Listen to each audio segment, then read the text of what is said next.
தொகுதியினுடைய சட்டமன்ற உறுப்பினர் அக்கா வானதி ஸ்ரீனிவாசன் அவர்களே, இங்க வந்திருக்கக்கூடிய எல்லா இயக்கத்தினுடைய தலைவர்களே, தொண்டர்களே, உங்களுக்கு என்னுடைய வணக்கத்தை தெரிவித்துக் கொள்கின்றேன். நான் முதல்ல பேசுற 5 நிமிஷம் நேரம் நம்முடைய முதலமைச்சர் ஸ்டாலின் ஐயாவுக்கு ஐயா நேரடியாக இந்த கேமராவை பார்த்து அவரிடம் பேச வேண்டும் என்பது என்னுடைய ஆசை. முதல் 5 நிமிஷம். அக்டோபர் 23ஆம் தேதி 2022 கோட்டை சங்கமேஸ்வரர் கோவில்ல ஒரு தீவிரவாதி மனித வெடிகுண்டாக மாறி, நான் எல்லாம் சொல்றாங்க என்ன சார்ஜ் என்ன போட்டிருக்கிறாங்க, டார்கெட் யார் எல்லாம் நீங்க முதல் முறையா சொல்றேன். இந்த வீடியோல என்ன பேசியிருந்தா, யாரை கொல்வதற்காக வந்தார்கள், இத்தனை காலமாக சொல்லப்படாததை இந்த மேடையில நின்று பத்திரிகை அன்பர் மூலமாக நேரடியாக முதலமைச்சருக்கு சொல்ல வேண்டும் என்று சொல்லுகிறேன். அக்டோபர் 23, 2022 அந்த கார் எடுத்துட்டு வர்றான். நேரடியாக வந்து மனித வெடிகுண்டாக கோயம்புத்தூர் மாநகரத்துக்குள்ள மக்கள் அதிகமாக போகக்கூடிய ஒரு துணிக்கடைக்குள்ள அந்த வண்டியை நிறுத்தணும். அந்த கார் வெடிக்கும் பொழுது அங்க இருக்கக்கூடிய தூண்கள் சேதமடைந்து அந்த கடையை கொலாப்ஸ் ஆகி கீழே விழணும். இந்த நோக்கத்திற்காக வரும் பொழுது அந்த கோவிலை தாண்டும் பொழுது அந்த ஸ்பீட் பிரேக்கர் மேல ஏறி இறங்குறான். அந்த கேஸ் சிலிண்டருடைய சர்க்கியூட் புடிங்குது, வண்டி அங்கேயே நிக்குது. இறங்கி தொலாவி பார்க்கறான், அது தள்ளி பார்க்கறான், அது வெடிச்சு அவன் இறந்துடுறான். பாரதிய ஜனதா கட்சியினுடைய எல்லா தலைவர்கள், தொண்டர்கள், சங்கத்தினுடைய எல்லா நம்முடைய மூத்தவர்கள் எல்லோரும் சொன்னது இது மனித வெடிகுண்டு தாக்குதல். முதலமைச்சர் அவங்க சொன்னது என்னன்னா, இது வந்து சிலிண்டர் பிளாஸ்ட் அப்படின்னாரு. ஒரு முதலமைச்சர் அவர்கள் எப்படி கொச்சையாக ஒரு மக்களுடைய உயிருக்கு பாதுகாப்பு இல்லாத நிலைமை ஏற்படும் பொழுது எப்படி பேசுறாங்க, தமிழகத்தினுடைய சட்டம் ஒழுங்கு எப்படி இருக்கு அப்படிங்கிறதுக்கு உதாரணம். அதன் பிறகு நடந்தது எதுவுமே நமக்கு தெரியாது. அதை உங்களிடம் சொல்ல வேண்டும் என்பதற்காகத்தான் நான் பேசுறேன் ஐயா. இந்த திட்டத்தை எங்க தீட்டுறாங்கன்னா, பிப்ரவரி 7ஆம் தேதி 2022 சத்தியமங்கலம் காட்டுல உமர் ஃபரூக் அப்படிங்கிற தலைமையில 8 பேர் சேர்றாங்க சத்தியமங்கலம் காட்டுல. அதுல இந்த முபின் ஒருத்தன் 8 பேர் சேர்ந்து ஒரு சத்திய பிரமாணம் எடுத்துக் கொள்கின்றார்.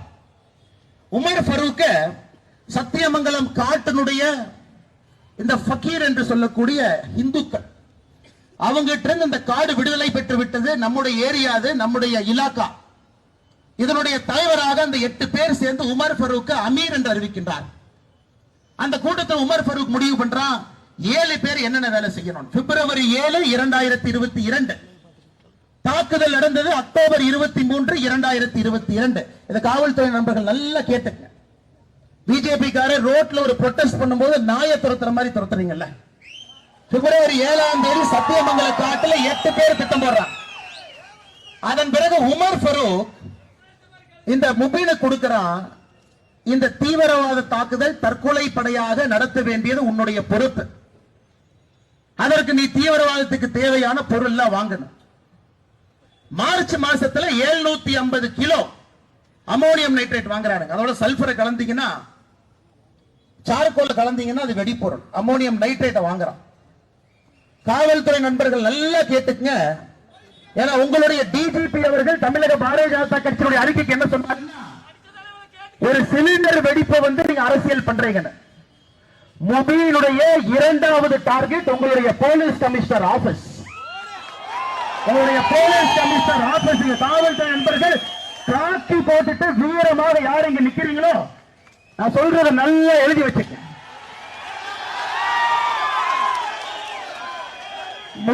முதல் அட்டாக் துணிக்கடை. 7 அட்டாக் எழுதி வைக்கிறான் பேப்பர்ல. 7 அட்டாக் பண்ணணும்.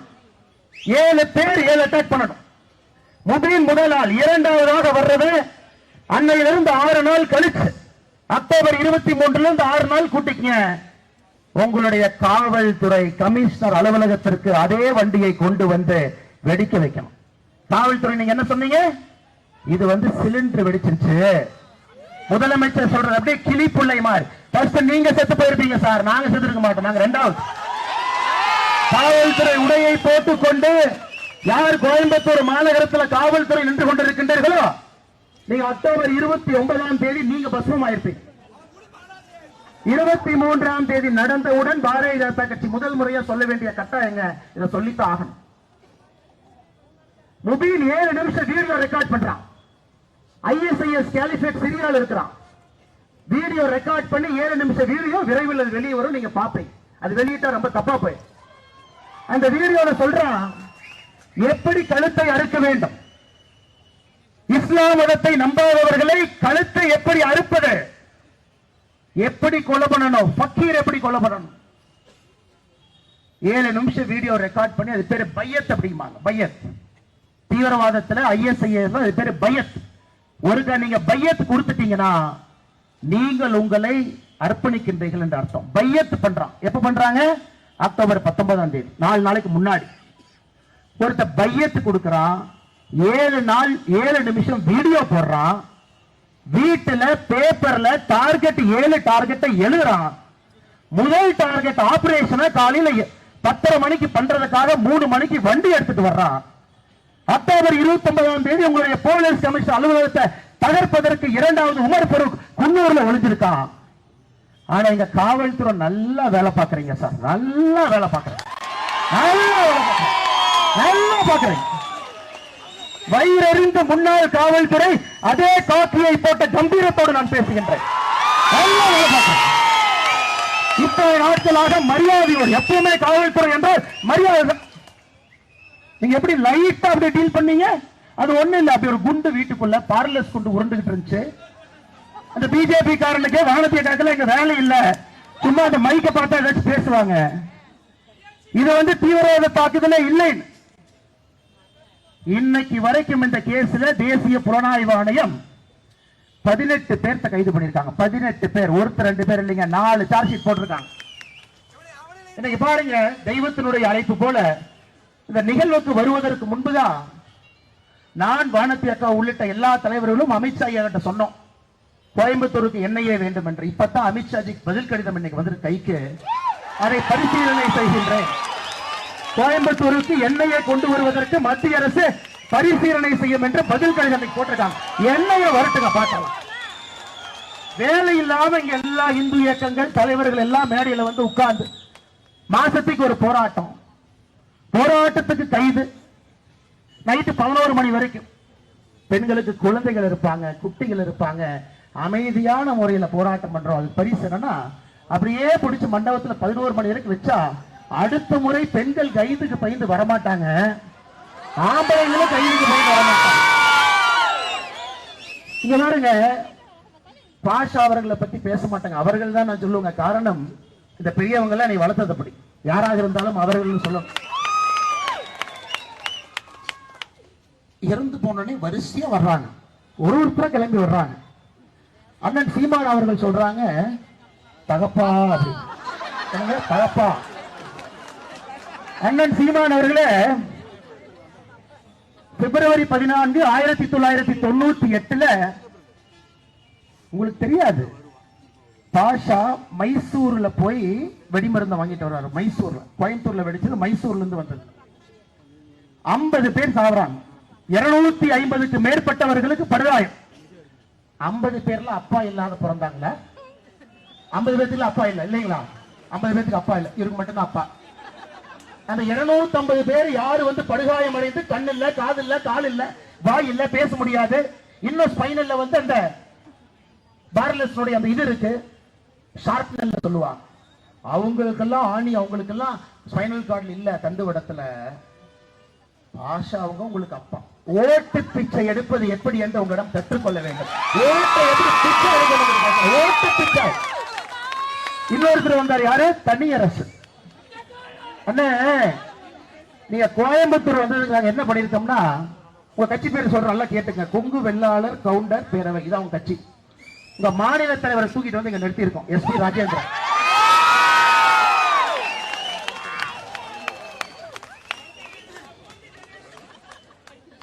அதனால எல்லாரும் நல்லா புரிஞ்சுக்கங்க ஐயா, எங்களுக்கும் உங்க வழியில அரசியல் பண்ண தெரியும், அது வேண்டாம். இயற்கையாக இந்த பாரதிய ஜனதா கட்சி வளர வேண்டும் என்று ஒன்று இருக்கின்றோம். திருமாவளவன் போடுறார், என்ன போடுறாருங்க?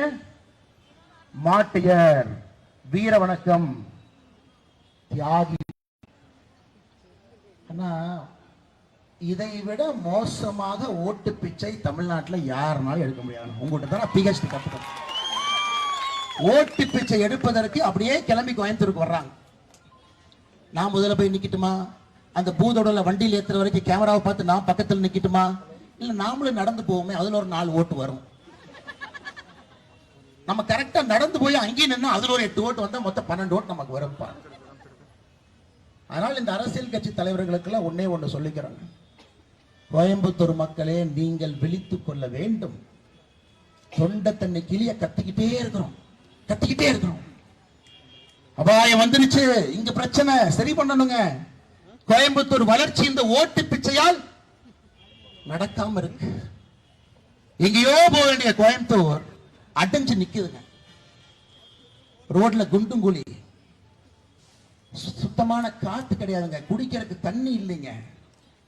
ஆனா என்ன, ஓட்டு பிச்சை எடுக்கிறனால தைரியமா இருக்கிறாங்க, எப்படியாவது ஜெயிச்சிடலாம், நமக்கு தான் ஓட்டு பிச்சை போடுவாங்கல்ல அப்படி. அதனால இந்த நிகழ்வுல உங்களிடம் நான் வைக்கக்கூடிய வேண்டுகோள், நீங்க விழிக்கணுங்க, நீங்க விழிக்கணும். இந்த அருமையான ஊர் மோடி அவர்களுடைய நேரடி கட்டுப்பாட்டில் இருக்க வேண்டும். அடுத்த கட்டத்திற்கு எடுத்துட்டு போகணும். அதையெல்லாம் நீங்க சிந்திச்சு பார்க்கணும். அதெல்லாம் சிந்திச்சு பார்க்கணும். என்னையுடைய சார்ஜ் ஷீட் நான் சொல்றது உண்மையான, இதுல பாதி விஷயம் நான் சொன்னது நீங்க படிச்சு பார்க்கலாம். இன்டர்நெட் போங்க, 4 சார்ஜ் ஷீட் போட்டிருக்கா, என்ன எழுதியிருக்கான்னு படிங்க. இதை விட மோசம் பாருங்க, நாளைக்கு இவங்க சொல்லுவாங்க ஸ்டாலின் ஐயா அப்படின்னா இந்த அண்ணாமலைக்கு வேலை இல்லை, இவனே அந்த முபின் வீட்டுக்குள்ள போய் ஒரு பேப்பர் எடுத்து எழுதி வச்சுட்டு வந்துட்டான் இல்லைங்களா. அதுக்கு ஸ்டாலின் ஐயாக்கு ஒரு ப்ரூஃப் கொடுப்போம். இவனு எல்லாமே இந்த இஸ்லாமிக் ஸ்டேட் கொர்சான் அப்படிங்கிற அமைப்புக்கு வந்து அண்டர்.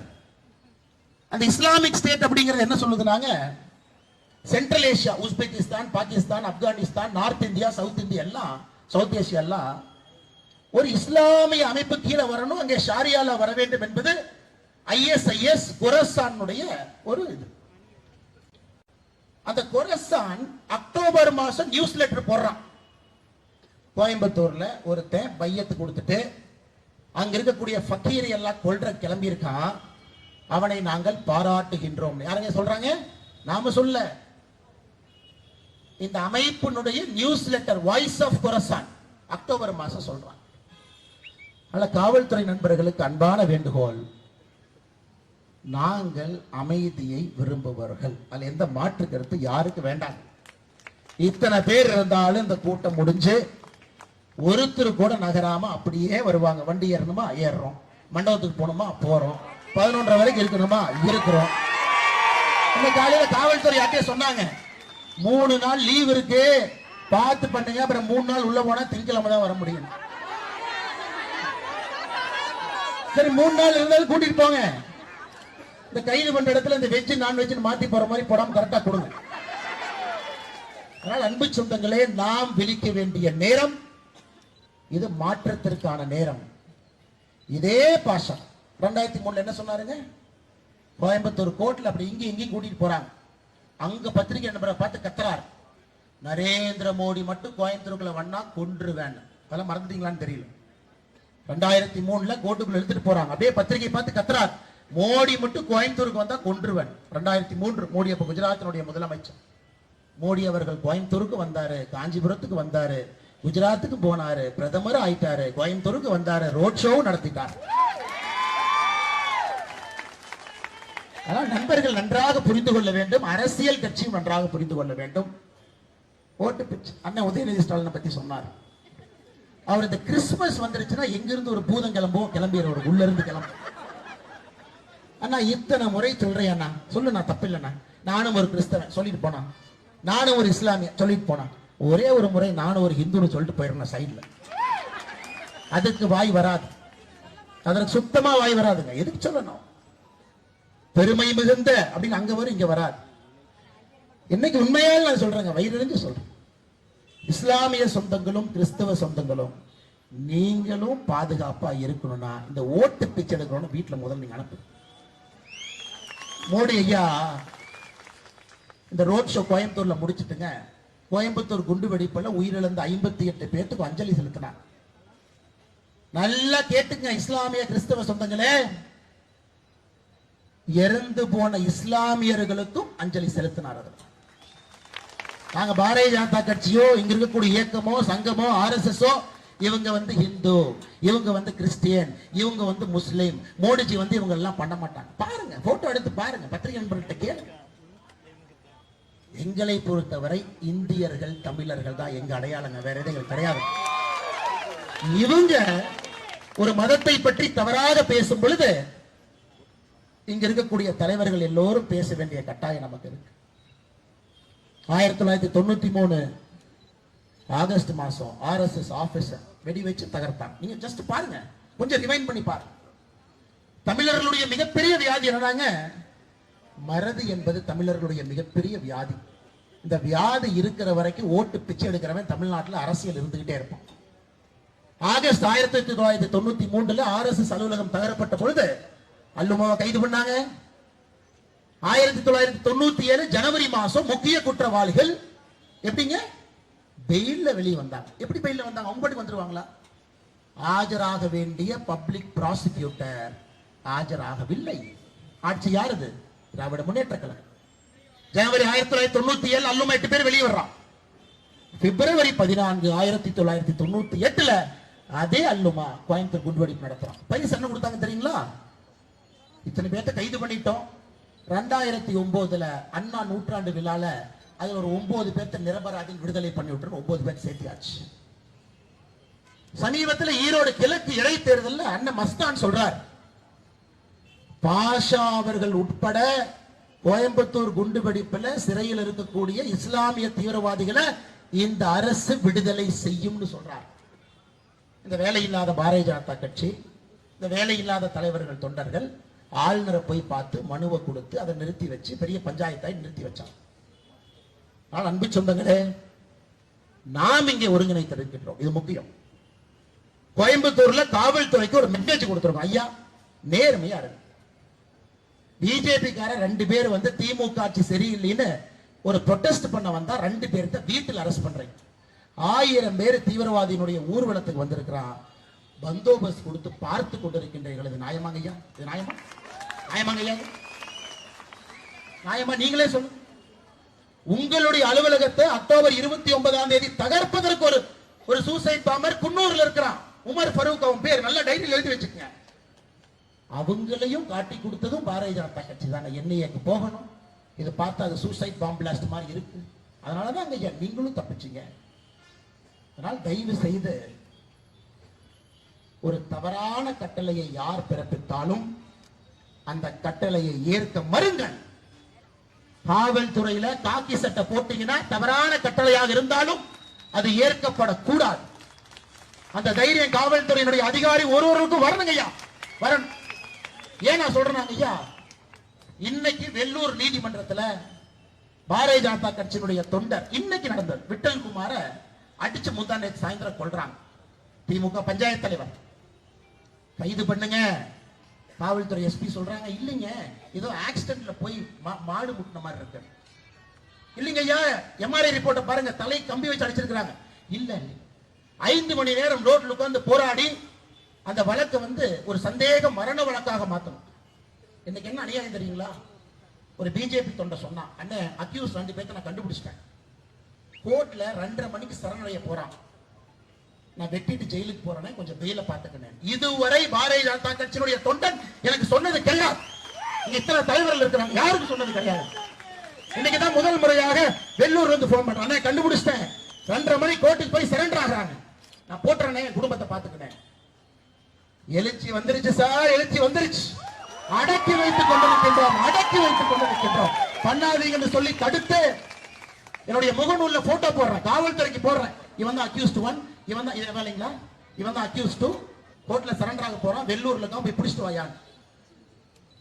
1 மணி நேரம் கழிச்சு பிடிச்சிட்டு வரான். லட்சணத்தை பாரு, லட்சணத்தை. வயிறு எரியுமா, வயிறு எரியாவா? இன்னைக்கு பிஜேபி தொண்டை ஆயுதத்தை தூக்கக்கூடாதுன்னு நினைக்கக்கூடிய பிஜேபி தொண்டை நான் ஆயுதத்தை எடுக்கிறேன் சார், என் குடும்பத்தை பாத்துக்குங்க. அண்ணா என் குடும்பத்தை பாத்துங்க, நான் போட்டேன். அப்பதான் அடுத்த முறை ஒரு பிஜேபி தொண்டன் மீது கை வைக்கும் போது எவனாக இருந்தாலும் பயம் வரும். எத்தனை நாளைக்கு பொறுமையாக பொறுமையாக பொறுமையாக இந்த இயக்கம் பொறுமையில் இருந்து பிறந்திருக்கிறது. ஒருத்தரா கட்டி காத்து பேசி சமாளிச்சு பஞ்சாயத்து பண்ணி எத்தனை நாளைக்கு இங்க இருக்கக்கூடிய தலைவர்கள் இந்த இயக்கத்தை அப்படியே எடுத்துட்டு போவாங்க, அறவழியிலே அமைதியான வழியில். அல்ல காவல்துறை நண்பர்கள் தயவு செஞ்சு புரிஞ்சுக்கங்க ஐயா.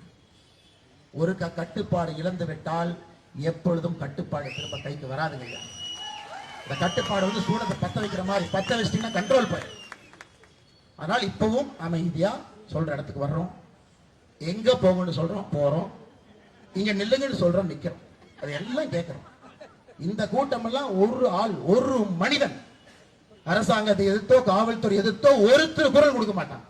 அந்த மாதிரி கூட்டம், அந்த மாதிரி கூட்டம் இந்தியாவில் எங்கேயுமே நீங்க பார்க்க முடியாது. அந்த மாதிரி வரக்கூடிய கூட்டம். அதே மரியாதையை திரும்ப நீங்கள் கொடுக்க வேண்டும் என்பது என்னுடைய அன்பான வேண்டுகோள். அதே மரியாதை திரும்ப நீங்க கொடுக்க நேரமாகி கொண்டிருக்கிறது, பெண்கள் இருக்கு.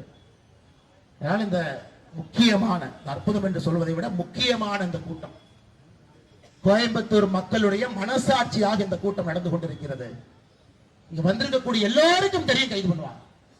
நேத்து வரைக்கும் அண்ணே உக்கடமா தெரியல, அண்ணா இங்கேயா தெரியல, அண்ணா அங்கேயா தெரியல, அண்ணா வரும்போதே கைது பண்ணுவாங்களா தெரியல. காலையில KP ராமலிங்க அண்ணன் ராசிபுரத்துல வீடுங்க, இன்ஸ்பெக்டர் 8:30 மணிக்கு வந்தார். சார் உங்களை கைது பண்ண போறோம் வீட்டு சிறை. உடனே ராமலிங்கன் கேட்டார், எதுக்கு ராசிபுரத்துக்கு வந்திருக்கிறீங்க? ஆனா கோயம்புத்தூர்ல ஏதோ ஆர்ப்பாட்டத்துக்கு ஆளோட போறீங்கன்னு தகவல் சொல்லியிருக்காங்க, ஒயர்லெஸ்ல மெசேஜ் வந்திருக்குது, அப்படியே பிடிச்சி கோழி அமுத்துற மாதிரி அமுச்சு சொல்லியிருக்காங்க. இந்த வீராப்ப பிப்ரவரி 7ஆம் தேதி சத்தியமங்கலத்துல கூட்டம் போறத ஒட்டு கேட்டு கண்டுபிடிச்சிருந்தீங்கன்னா எதுக்குங்க இந்த கூட்டம் நடக்க போகுது, எதுக்குங்க பேச போறோம்? அதனால் காவல்துறை நண்பர்களை மற்றும் ஒரு முறை தலை வணங்கி உங்கள் கடமையை நீங்கள் சரியாக செய்ய வேண்டும் என்று வேண்டுகோள் விடுத்து இங்க வந்திருக்கக்கூடிய எல்லா சொந்தங்களுக்கும் என்னுடைய நன்றி கடனை மறுபடியும் செலுத்தி நம்முடைய ஒற்றுமை 2026 கோயம்புத்தூர்ல 6க்கு 6 நம்ம எடுக்கணும். பேசலாம் பிரயோஜனம் இல்லைங்க, 6க்கு 6 எடுக்கணும். வானத்தி அக்கா திரும்ப அங்க MLA ஆகணும், புதுசா 5 பேர் திரும்ப அனுப்பணும். வானத்தி அக்காவுக்கு துணையாக 6 பேர் சட்டமன்றத்தில் போய் கோயம்புத்தூரை பத்தி பேசணுங்க. அக்கா ஒருத்தர் மட்டும் எத்தனை நாளை கத்துவாங்க? அதனால் அவர்களோடு 5 பேர்த்த சேர்த்து 6 பேராக அனுப்பி வைக்க வேண்டியது நம்முடைய கடமை. திரும்ப இது போன்ற ஒரு கூட்டத்தை நடத்துவதற்கு நமக்கு வாய்ப்பு இருக்கக்கூடாது. காவல்துறையும் அதுபோல் நடந்து கொள்வார்கள் என்று சொல்லி வாய்ப்பு கொடுத்த எல்லோருக்கும் நன்றி தெரிவித்து உரையை முடித்துக் கொள்கின்றேன். நன்றி, வணக்கம். பாரத் மாதா கி